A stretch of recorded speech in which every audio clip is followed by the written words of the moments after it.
14 सितंबर 2025 की महत्वपूर्ण खबरें। तखतपुर विधायक धर्मजीत सिंह के जन्मदिन पर तखतपुर से बिलासपुर तक बैनर पोस्टर से पटी सड़कें, जगह जगह स्वागत और बधाई। जर्जर पुल और सड़क से गुजरा काफिला, कई जगह लगा जाम। बिलासपुर में लाखों रुपए के फर्जी मेडिकल बिल और सिल मामले में आई जांच रिपोर्ट। बिल्हा बीओ शिक्षक साधेलाल पटेल सहित कार्यालय कर्मचारी को भी माना दोषी, विभागीय जांच की मांग। पुलिस विभाग में गाड़ियां लगाने के नाम पर ठगी। पुलिस विभाग में किराए पर गाड़ियां लगाने का झांसा देकर ट्रेवल्स कंपनी से जुड़े लोगों ने दर्जन भर लोगों से करोड़ों रुपए की ठगी। हाई कोर्ट का ऐतिहासिक निर्णय, मेडिकल कॉलेजों में प्रोफेसर की सीधी भर्ती रद्द, अब केवल प्रमोशन से ही होगी नियुक्तियां। चिकित्सा शिक्षा विभाग से जुड़ा एक ऐतिहासिक फैसला।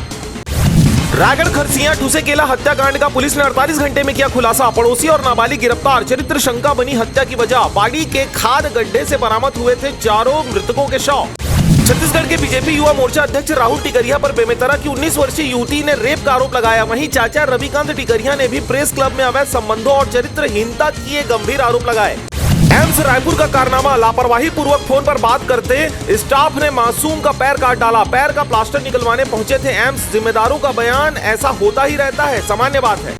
मुंगेली के एसपी भोजराम पटेल का भजन मंडली में डांस, आस्था या आचार संहिता का उल्लंघन। सोशल मीडिया वीडियो को लेकर चल रहे चुटकुले और कटाक्ष। मंत्री तोखन साहू और डिप्टी सीएम अरुण साहू ने किया आयोजन की सराहना। मुंगेली में कक्षा 11वीं की स्कूली छात्रा पर जानलेवा हमला। अज्ञात बाइक सवार 2 नकाबपोशों ने दिया घटना को अंजाम। गले पर किया धारदार सामान से वार, गले में आई गंभीर चोट।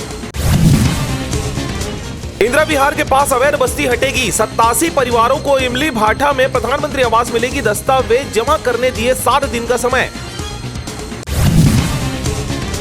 बिलासपुर नगर निगम के 22 कर्मचारियों के अनुकंपा नियुक्ति रद्द। हाईकोर्ट जाने पर मिला 7 महीने का वेतन। डिप्टी सीएम अरुण साहू ने दिया था नियुक्ति पत्र।